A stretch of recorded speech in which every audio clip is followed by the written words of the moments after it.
What I'm about to share with you today is one of the many relatively safe ways in which you can access a place I call the shadow side, and its effectiveness depends on how seriously you take me. Your mileage may vary. Refer to title.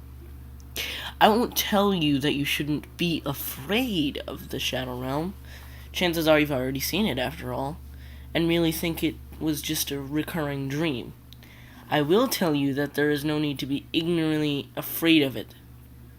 There is a difference. Ignorance fuels fear, and fear can give that place a lot of juice to run on. You have to be big on preparation if you want to try this. It's like skydiving. If getting it right on your first try is not something you're good at, then this is not for you. If you do drugs or alcohol on the night of the event, you're going to have a bad time. If you're going through some serious issues in your life and you're not feeling mentally or spiritually stable, or if you're doing this just to escape, you're going to have a bad time. And if you don't follow my instructions, particularly the multiple backups I'll give you, which, trust me, are there for a reason, you're going to have a really bad time. The name of the game is The Three Kings. The ingredients you need are a very large, empty, and quiet room, preferably without windows. If windows exist, you need to be able to cover them and ensure total darkness. Basements usually work well if they're roomy enough. A pack of candles, you'll only use one if all goes well, and a lighter. A bucket of water and a mug. A fan, 2 large mirrors, like the one on your dresser. Don't worry, they won't be harmed. Or if they are, it'd be the least of your concerns. And 3 chairs, an alarm clock, an active cell phone. Don't forget to charge the goddamn battery. A loved one willing to follow the rules and go along with all this madness. A small toy or dear object from your childhood. And the setup. You want to start at around 11 p.m. Place one chair in the center of the room, facing north. This is important. Place the other 2 chairs exactly to the left and right, facing your throne. The distance between your throne and that of your queen and fool should be about the length of your arm to each side, more or less. Place the 2 large mirrors on the queen and fool chairs left and right of you, facing you and each other. Try your best to have them stand at a 90-degree angle, or else you may get more or less than 3 kings. If you sit on your throne facing straight ahead, you should be able to perceive your own reflection in each of the 2 mirrors without actually having to turn your head, nor your eyes to do so. If you see your own reflection in the corner of your eye, just barely there, then you've done it right. Place the bucket of water and the mug in front of you, just barely out of reach. Place the fan behind you and turn it on. Don't set it to maximum power. Medium or low is usually enough. Leave it on.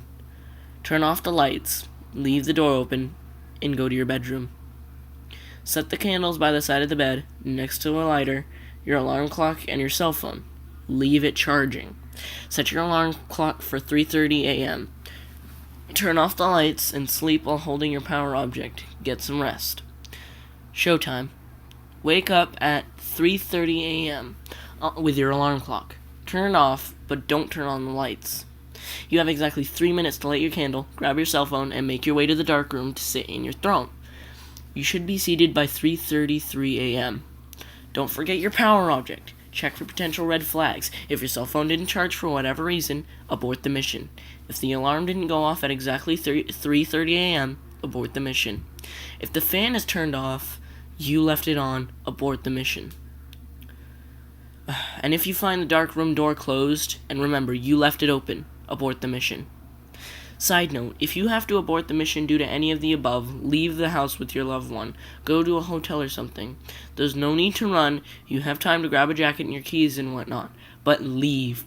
After 6 a.m., the cost could be dear. If all is going as planned, you can proceed and take your throne. Do not look directly at either of the 2 mirrors beside you. Do not let the candle go out. The fan is behind you. You must protect the candle with your body, which is standing in between. There's a reason for this, and you'll see soon. Look straight ahead at the darkness. Not at the candle, not at the mirrors. Just straight ahead. Eagle-eyed readers surely noticed I didn't say during setup which chair was queen and which chair was fool. That's because it's your job to find out. And from their point of view, you are either their queen or their fool, too. Hence, 3 kings. I won't spoil what happens next. Suffice to say, you won't be alone if you have questions. You'll get answers, sometimes in the form of new questions. But hey, that's the story of humanity, eh? Just stay put and try not to move. Again, do not look directly at the mirrors nor the candle. Just straight ahead. Trust me. Don't chicken out either. You need to wait until 3:43. By 4:34. By 4:34. By 4:34, it's all over. It's okay to tremble a little bit. Just try not to. Not because it affects the ritual or anything. It's just a pussy thing to do while in polite company. Did I mention not to let the candle go out? That's what the fan is for. You're protecting the candle with your body. But if your body were to be suddenly moved when the fan would turn off the candle, that's backup number 1. Your loved one is backup number 2. At 4:34, she has to come into the room and call your name. If that won't work, she has to call your cell phone. If that won't work, she has the glass of water in the bucket. She can't touch you, though. That's a newbie mistake. Backup number 3 is your item of power.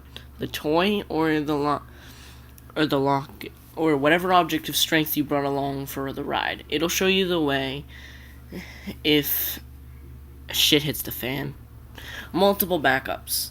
You gotta be like a Boy Scout if you want to do these things. If you half-ass it all the way, so it won't work. Worst you can do is take it seriously enough for it to work, and not seriously enough to be prepared for consequences. If in doubt, refer to title.